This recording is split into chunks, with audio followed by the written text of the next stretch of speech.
do agree with you. I think the difference between the 1960s and the 1990s in terms of these psychedelic compounds is that the 60s entirely lacked any awareness of shamanism or the historical role that these substances had played throughout human history and prehistory.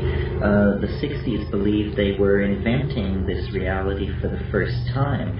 Now that we have been able to compare the psychedelic experience to the way it is done in the Amazon, in West Africa, in areas where these things have been used and understood for a long time, we now have a model. And it's the model not that you take low doses and go with your friends to a rock concert, but that you take high doses in a situation of sensory isolation, such as a quiet, dark room, and make an inward journey into the self that parallels the journey that shamans have always made to recover lost souls, or to cure, or to discover the whereabouts of lost objects. So, in a way, psychedelic exploration has gained power, respectability, and legitimacy by discovering that its own roots were in a Paleolithic religion of great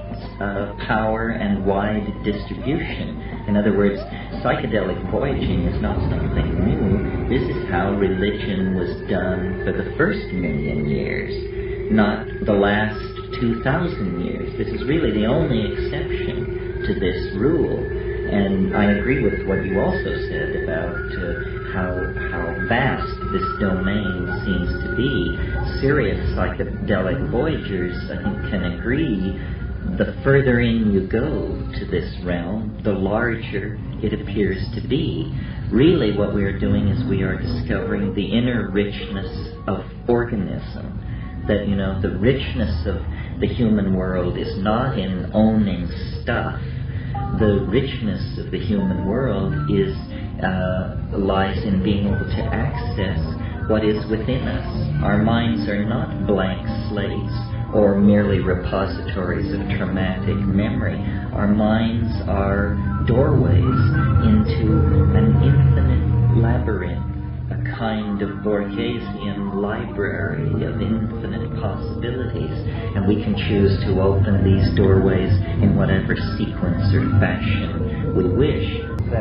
That 20,000 years ago on the plains of Africa was the expansion of the human diet, the restless search for new food sources that led our primitive ancestors to include mushrooms in their diet that contained psilocybin, and out of that synergistic bootstrapping effect springs the whole spectrum of human cultural effects: religion, language, poetry, magic, dance.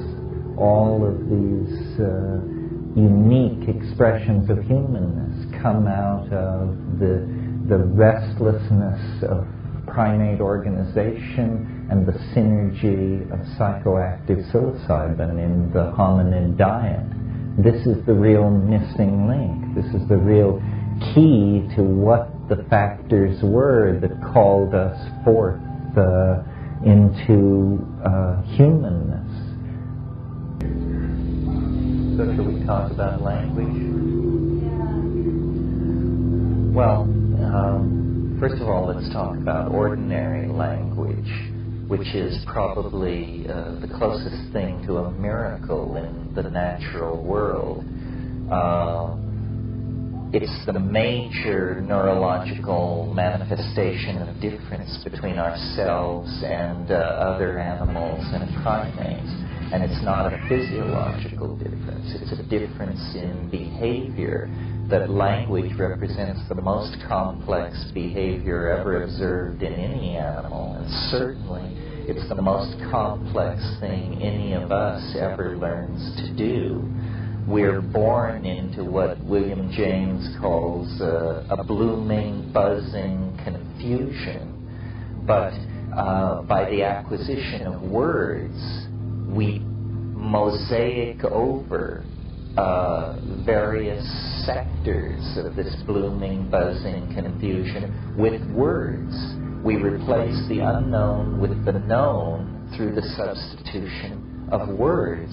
And by the time a child is 2 or 3, they have completely created a cultural mosaic of words that is interposed between them and reality. Reality from that point on is only an unconfirmed rumor brought through the medium of language.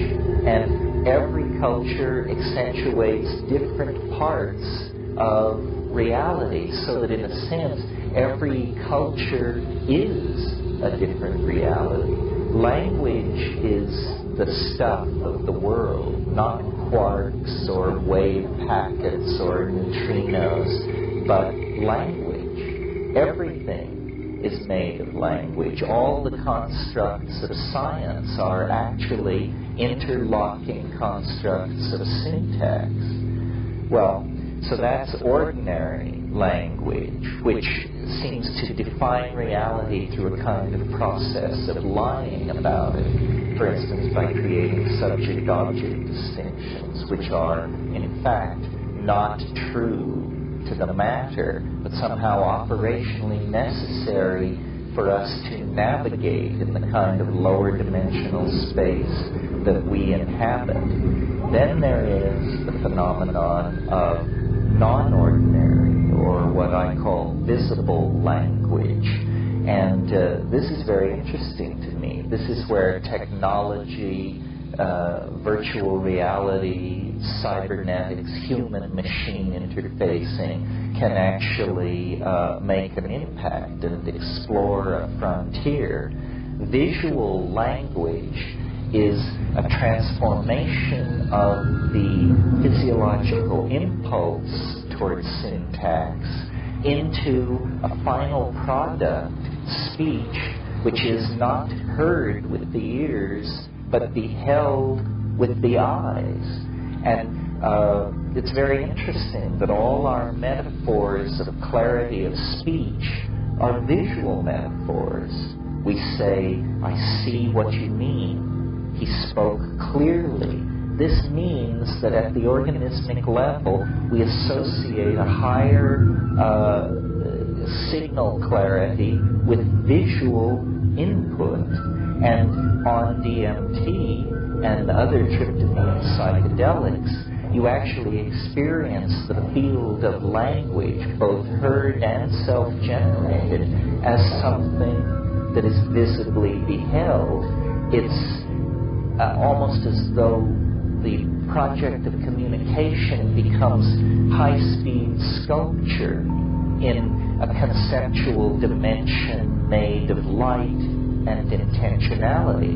Well, this would remain a kind of esoteric performance on the part of shamans at the height of intoxication, if it were not for the fact that electronics and electronic cultural media and computers make it possible for us to actually create records of these higher linguistic modalities. In other words, it's possible to imagine a virtual reality that was driven by a speech-operated synthesizer, where the various parts of ordinary speech, adjectives, modifiers, subjects, and objects, were interpreted by the cybernetic environment as topological manifolds of various shapes, so that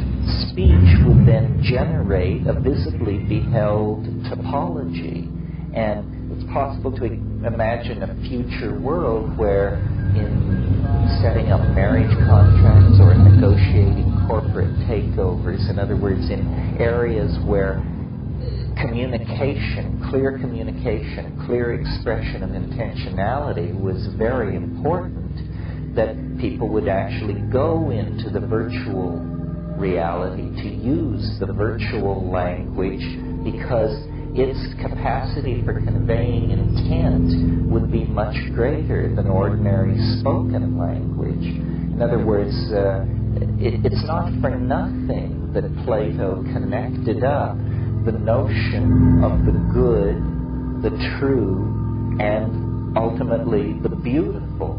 And the beautiful of those three concepts is the primary concept because it is visibly beheld, because it is seen. This is the great convincing power of the psychedelic experience, that it ultimately appeals to us through the sense that we value most, that we existentially relate to as the most authentic, and that is the visual.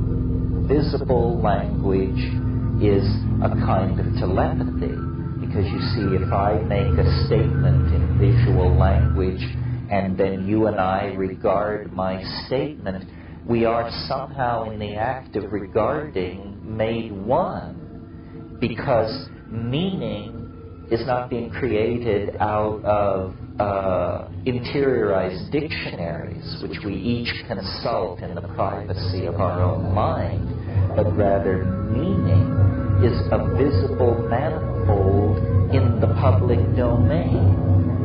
Meaning goes public, and the differences between people then decline toward being insignificant.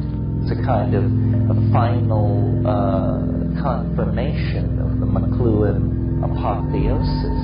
And I think visible language is coming. Life in the imagination is to be the life of creativity carried on through these virtual environments driven by linguistic engines.